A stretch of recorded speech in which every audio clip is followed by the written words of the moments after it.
Good morning and नमस्कार दोस्तों, स्वागत है आप सभी का आपके अपने YouTube channel GK search engine पर। आज है 27 सितंबर और 27 सितंबर से रिलेटेड राजस्थान करंट अफेयर्स के जितने भी इम्पोर्टेंट क्वेश्चन हैं सभी हम इस वीडियो में डिस्कस करने वाले हैं।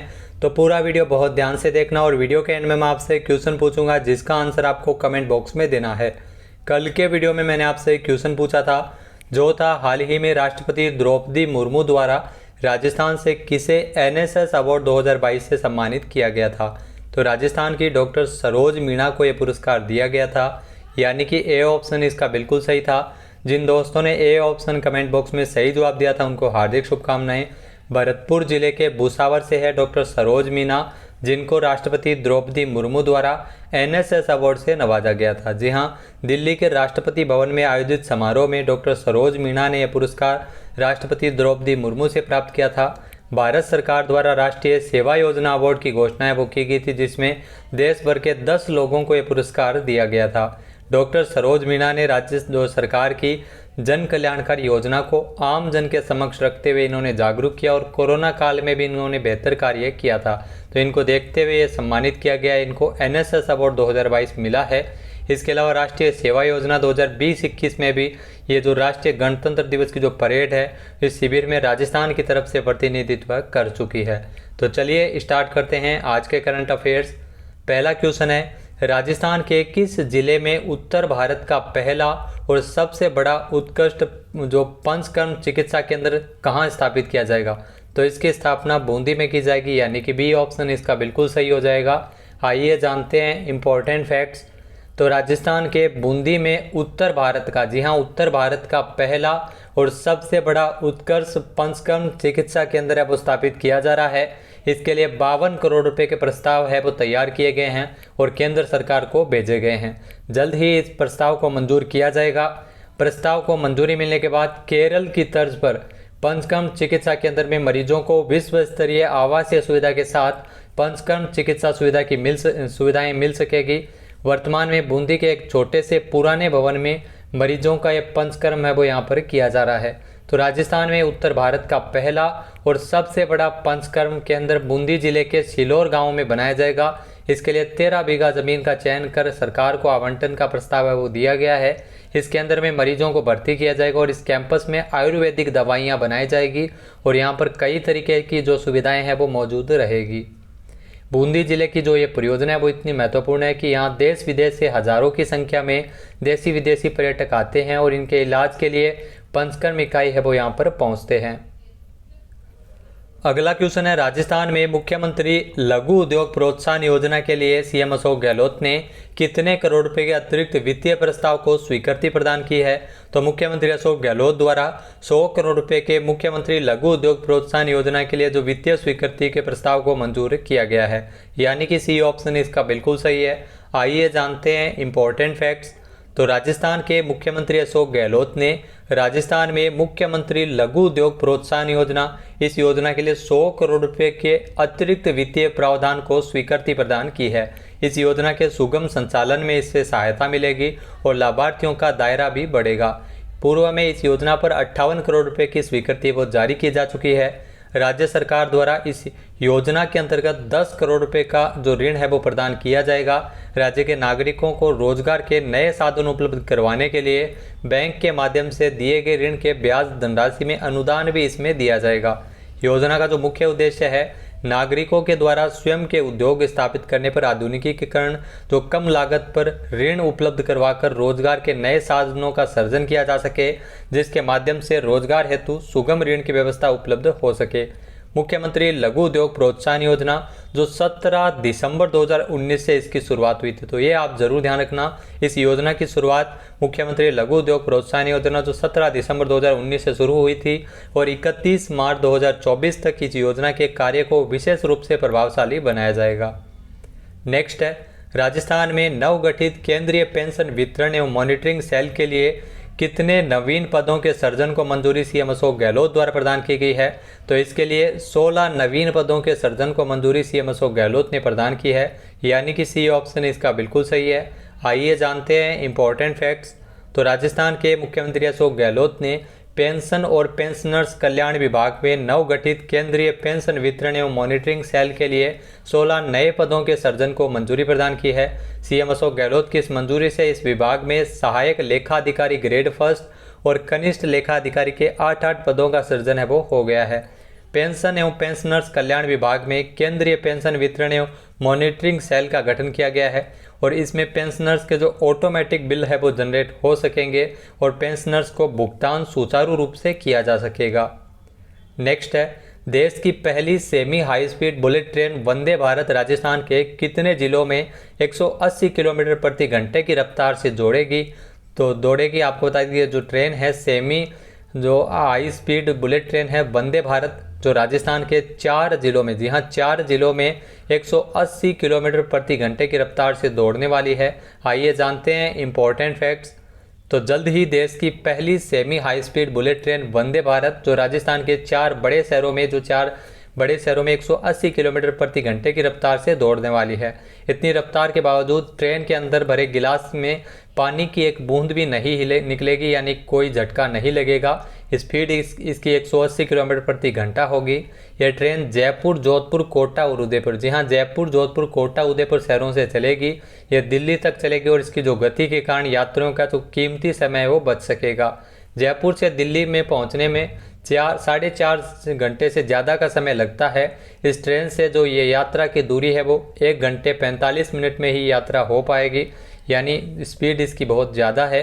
कुछ दिन पहले कोटा और नागदा के बीच इस ट्रेन का स्पीड ट्रायल किया गया था और इस ट्रेनों को राजस्थान के अलग अलग शहरों में चलाने पर 500 करोड़ रुपये इसके लिए खर्च भी किए जाएंगे। वंदे भारत का जो दूसरा चरण है वो सितंबर 2023 से शुरू होगा। इसके अलावा राजस्थान में 6 मेंटेनेंस डिपो भी इसमें बनाए जाएंगे। वंदे भारत जो एक्सप्रेस ट्रेन है ये राजस्थान के 5 स्टेशन पर पहुंचेगी।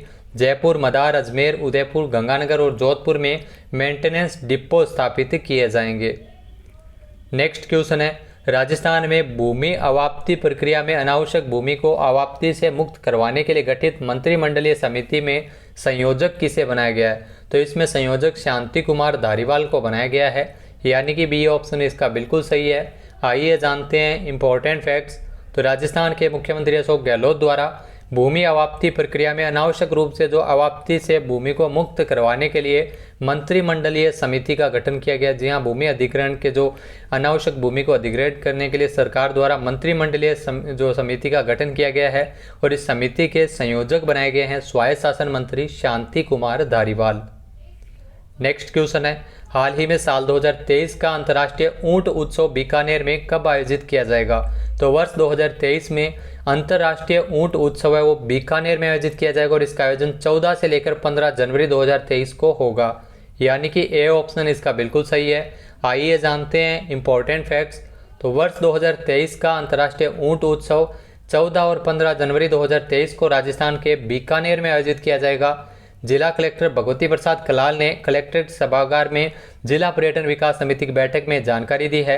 अंतर्राष्ट्रीय ऊंट उत्सव में अधिक से अधिक देशी और विदेशी पर्यटक जुड़ सकें, इसके लिए तैयारी करने के निर्देश भी जारी किए हैं।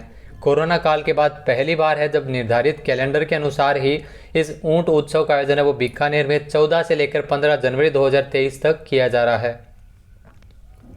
नेक्स्ट है, हाल ही में राजस्थान के बांसवाड़ा जिले में माही नदी परियोजना के जीर्णोद्धार हेतु कितने करोड़ रुपए की वित्तीय स्वीकृति प्रदान की गई है। तो इसके लिए 545 करोड़ रुपए की स्वीकृति प्रदान की गई है, यानी कि बी ऑप्शन इसका बिल्कुल सही है। आइए जानते हैं इंपॉर्टेंट फैक्ट्स।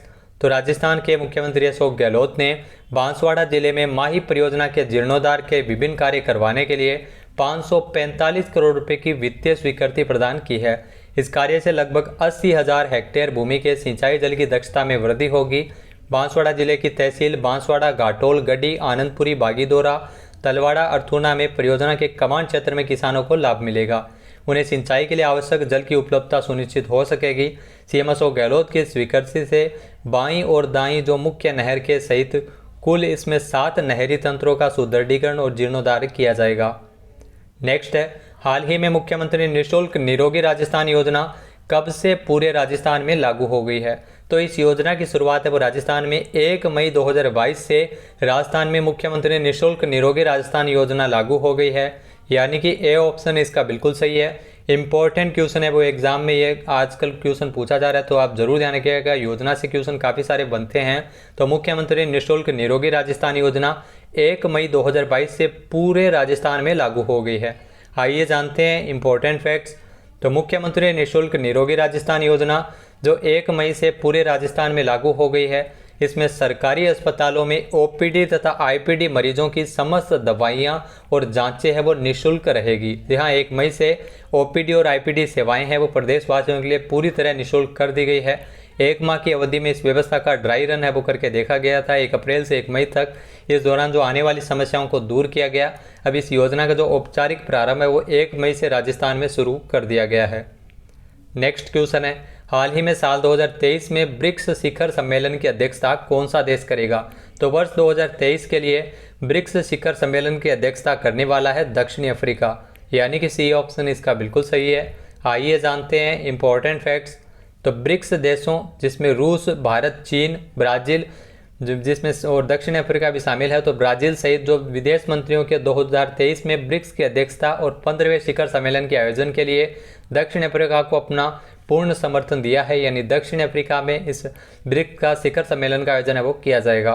तो ब्रिक्स विदेश मंत्रियों ने संयुक्त राष्ट्र महासभा के 77वें सत्र में जो अपनी वार्षिक बैठक आयोजित की, इस बैठक में साल 2023 में दक्षिण अफ्रीका की ब्रिक्स की अध्यक्षता की तैयारियों के बारे में चर्चा की गई थी। ब्रिक्स की अगर बात की जाए तो दुनिया की प्रमुख उभरती हुई अर्थव्यवस्थाओं जिसमें ब्राज़ील, रूस, भारत, चीन, दक्षिण अफ्रीका, इस समूह के लिए एक संक्षिप्त शब्द है ब्रिक्स। पहले 2010 में दक्षिण अफ्रीका शामिल नहीं था, इसे ब्रिक के नाम से जाना जाता था, लेकिन 2010 में दक्षिण अफ्रीका भी इसमें शामिल हो गया और ब्रिक्स है वो अर्थव्यवस्था जो उभरती हुई अर्थव्यवस्थाओं का समूह है वो बन गया है। इसके अलावा भारत के प्रधानमंत्री ने 14वें ब्रिक्स शिखर सम्मेलन में भाग लिया था, जिसकी वर्चुअल रूप से मेज़बानी है वो चीन में की गई थी। नेक्स्ट है, हाल ही में विश्व नदी दिवस कब मनाया गया है? तो हाल ही में विश्व नदी दिवस है वो 25 सितंबर को मनाया गया है, यानी कि ए ऑप्शन इसका बिल्कुल सही है। आइए जानते हैं इम्पोर्टेंट फैक्ट्स। तो हर साल सितंबर के चौथे रविवार को, जी हाँ, सितंबर के चौथे रविवार को दुनिया भर में विश्व नदी दिवस मनाते हैं। इस साल ये 25 सितंबर को था, इसलिए 25 सितंबर को विश्व नदी दिवस मनाया गया है। इसका मुख्य उद्देश्य नदियों के महत्व और जलवायु परिवर्तन से नदियों के बढ़ते खतरे के बारे में जागरूकता कर बढ़ावा देना है। इसके अलावा ये प्रसिद्ध नदी अधिवक्ता मार्क एंजेलो, जी हाँ, मार्क एंजेलो के एक प्रस्ताव के बाद 2005 में इसे स्थापित किया गया था। इस साल विश्व नदी दिवस की जो थीम रखी गई है वो है जैव विविधता के लिए नदियों का महत्व है। अब बात कर लेते हैं आज के हमारे क्विज की। तो आज का हमारा क्विज है, राजस्थान फिल्म फेस्टिवल का 10वां संस्करण 24 सितंबर को कहां आयोजित किया गया? एक बार फिर से सुनिएगा, राजस्थान फिल्म फेस्टिवल का 10वां संस्करण 24 सितंबर को कहां पर आयोजित किया गया था? इसका सही आंसर आपको कमेंट बॉक्स में देना है। और अगर ये वीडियो आपको पसंद आए तो इसे लाइक और शेयर करना बिल्कुल न भूलिएगा। साथ ही साथ हमारे चैनल को भी जरूर सब्सक्राइब करें। वीडियो की जो PDF फाइल है वो आप वीडियो के डिस्क्रिप्शन बॉक्स से डाउनलोड कर सकते हैं। क्वेश्चन का आंसर आप वोट करके भी कर सकते हैं। वीडियो देखने के लिए धन्यवाद। जय हिंद, जय भारत, जय राजस्थान।